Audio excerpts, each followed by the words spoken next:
Hi, my name is Amanda Ragosa, and for my presentation, I'll be discussing the history of redlining and how it has continued to impact African American communities. The focus of my presentation is in Golden Gate Village, Marin City. However, throughout this presentation, I'll define redlining as a whole and how it is a national issue with lots of history and roots. I'll first explain redlining as a whole. Next, I will explain past redlining policies' effects on Golden Gate Village, Marin City. I'll talk about this issue in relation to structural racism and historical generational trauma. I'll then discuss Golden Gate Village and their personal strategies to addressing these issues. After that, I will address the issue of forgiveness, reparation, and change, and what it means to me in relation to this issue. Redlining is a process by which banks and other institutions refuse to offer mortgages or offer worse rates based on ethnic composition. It is one of the clearest examples of institutionalized racism. Even after slavery, the government was enforcing housing segregation through exclusionary zoning laws.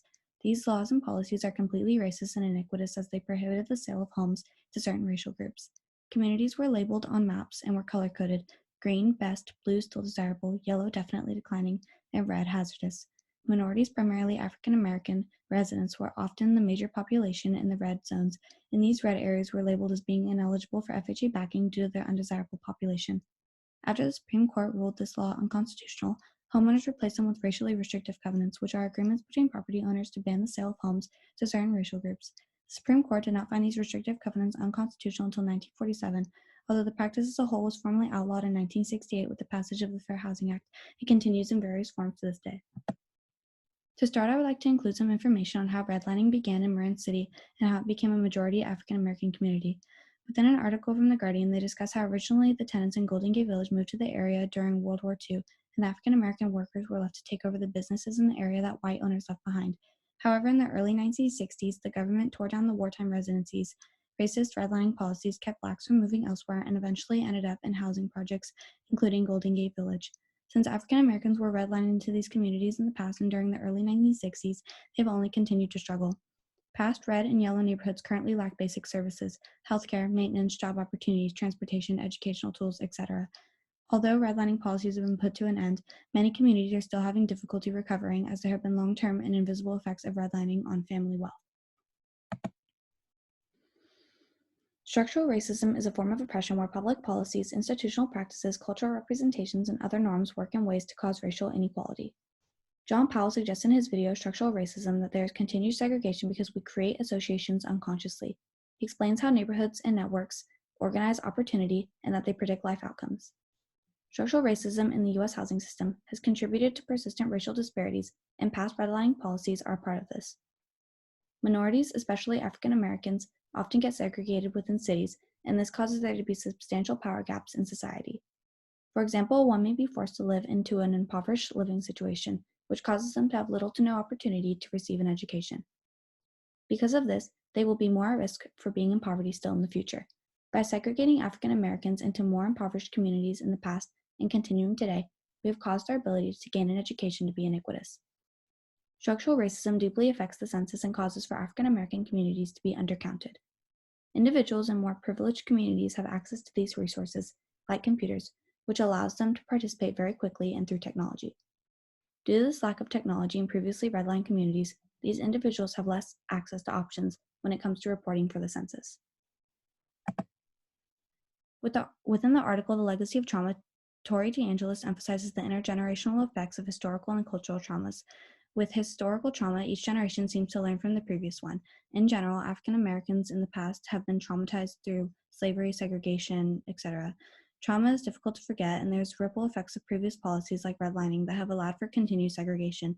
These policies have been bound to communities for so long that it's very hard for them to come back. Again, this community has faced tremendous amounts of trauma in the past, and even now, they have continued to be dehumanized as higher-up officials have forced them to live in unmanaged housing units. It would be unreasonable to think that these African American communities would feel that they could trust these higher-up officials when filling out the census. To counter structural racism, Royce, a leader and activist in the community, opened a school in Golden Gate Village and put it on the National Registry to fight against tearing down the community. Since the school, Women Helping All People, and the housing are now considered a historical landmark, they cannot take it down. Royce and the community are able to fight against the people in power that make these obstacles intentionally. Women Helping All People offers many programs in order to support the community, and their Scholastic Academy and after-school program are just a couple. To the right, you will see an image of Royce in front of the housing structures in school, Women Helping All People. By teaching students about their own cultural backgrounds, Women Helping All People is able to provide an education that builds critical consciousness and understanding of structural inequalities. They are working towards giving these youths the opportunity to thrive and attend a high school or even a college in the future. This will allow them to strive towards a career in order to pull themselves out of this endless cycle of financial instability that has been caused by redlining. Additionally, with past redlining policies, the only way for the negative impacts to be countered is for African Americans to use their voice. Their voice is their power, and Golden Gate Village Resident Council is the ultimate voice. Redlining has made it hard for these African Americans to even come back into the community, as all the affordable housing has been sold up. Marin housing is not moving in African Americans, and this has caused the African American race, history, and culture to dwindle away. Unfortunately, there has been no issued apology for past redlining policies. They are still struggling, especially the African American population in Marin County.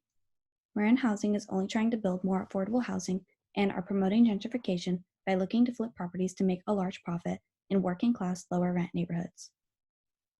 Mariah said that the government does not want to acknowledge that this is a historic African American community and that there needs to be acknowledgement before there is forgiveness, reparation, and change.